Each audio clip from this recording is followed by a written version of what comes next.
Bonjour et bienvenue sur Les Clés de la Réno, le podcast qui t'accompagne dans ta rénovation pour aménager et décorer la maison qui te correspond, celle qui te fait rêver. Avec cet épisode, tu t'apprêtes à écouter un extrait d'un épisode passé. S'il t'a plu, je t'invite à retrouver l'épisode dans son intégralité dans les notes de cet épisode. Et retrouve-moi aussi sur Instagram, c'est tout simplement Les Clés de la Réno pour apprécier en images ces partages de bonnes astuces et d'inspiration. Bonne écoute!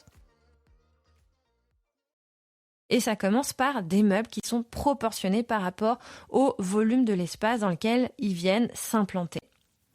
Souvent, quand je rencontre mes clients pour la première fois, au moment du rendez-vous de démarrage d'un projet, je me rends très vite compte que ce qui ne va pas, c'est la proportion des meubles. Mes clients me disent souvent on a un sentiment de place perdue, on ne sait pas comment optimiser le volume, on ne comprend pas pourquoi on se sent pas bien dans cet espace alors qu'il aurait tout pour, et c'est souvent effectivement une question de volume. Le canapé est trop grand ou alors beaucoup trop petit par rapport à l'espace. Le tapis est souvent trop petit, la table basse est souvent trop grande, la télévision est souvent trop grande. Enfin, vous voyez, en fait, c'est vraiment une question de volume des meubles en lien avec le volume de la pièce. Si tout ça n'est pas proportionné, ça ne peut pas fonctionner. Donc c'est parfois nécessaire effectivement de changer ces meubles, de les revendre, d'aller pourquoi pas en chercher d'autres en seconde main si on n'est pas apte de la grande consommation. Bon, ça peut aussi se faire effectivement quand même dans une certaine mesure, aller acheter des nouveaux meubles tout simplement pour que ça corresponde à l'espace, à cet espace, à ce nouvel espace qu'on va habiter dorénavant. Et donc, dans la question des meubles, vient également la question épineuse des meubles qu'on a eus en héritage, les meubles hérités et dont on ne veut pas se séparer. Et alors là, quand ils sont pas proportionnés, quand ils correspondent pas au volume et quand ils correspondent pas à l'espace, au nouvel espace qu'on essaye d'habiter, effectivement, on se retrouve un peu dans une situation délicate.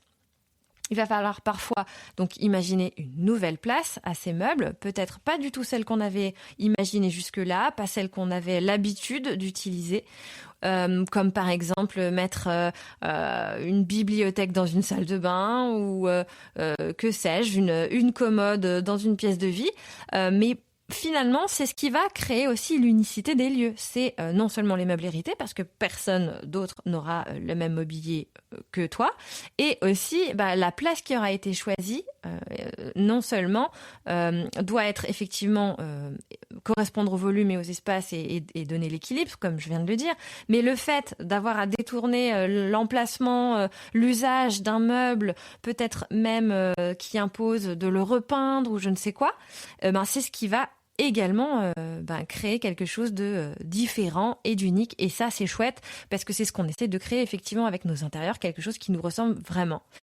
Et malheureusement, c'est quand on arrive au bout de toutes les possibilités qu'on peut également avoir le droit de faire le choix de s'en séparer parce que ça ne convient pas à ce nouvel intérieur. Bien qu'on tienne énormément à ce meuble, s'il n'a pas trouvé sa place, c'est quand même dommage effectivement de le laisser prendre la poussière quelque part. Pourquoi pas tout simplement le donner à un autre membre de la famille, qui est quelqu'un pour qui la personne dont on a eu l'héritage aura autant d'importance et qui va lui pouvoir lui redonner une autre vie. Petit conseil personnel et de dernière minute. Et donc ensuite, une fois qu'on a bien pensé donc les volumes de ces meubles, dans les volumes de ces espaces, il faut effectivement penser aux proportions des volumes entre eux. Volume entre les meubles, volume entre les pièces et effectivement créer l'équilibre dans les proportions. C'est vraiment une nécessité esthétique et pratique, puisqu'effectivement, si les volumes sont disproportionnés, ça peut créer des difficultés de circulation, des bouchons à certains endroits, ou même devenir des passages compliqués ou dangereux, surtout si on a des enfants à la maison. Mais l'équilibre, les proportions, c'est bien comme ça qu'on va réussir à obtenir un intérieur qui respire le naturel. La taille des meubles entre eux, mais aussi réfléchir la taille des meubles par rapport à la hauteur des plafonds, la hauteur sous plafond, par rapport à la largeur des portes et des fenêtres. Tout doit vraiment être proportionné de manière réfléchie pour créer une harmonie visuelle. Et cela passe inévitablement par une analyse minutieuse des volumes existants et une réflexion poussée sur leur potentiel de transformation. Ici, effectivement, quand on a la possibilité de faire des transformations, l'erreur serait de sous-dimensionner ou de surdimensionner alors que c'est le moment de trouver le juste équilibre. Et croyez-moi, ça peut très facilement s'obtenir, un espace déséquilibré. Il faut vraiment être attentif à ce moment-là. Et voilà, c'est fini pour aujourd'hui. On se retrouve très vite pour le prochain épisode. Et d'ici là, note le podcast sur ta plateforme d'écoute préférée. Ça m'aide toujours énormément. Et surtout, porte-toi bien.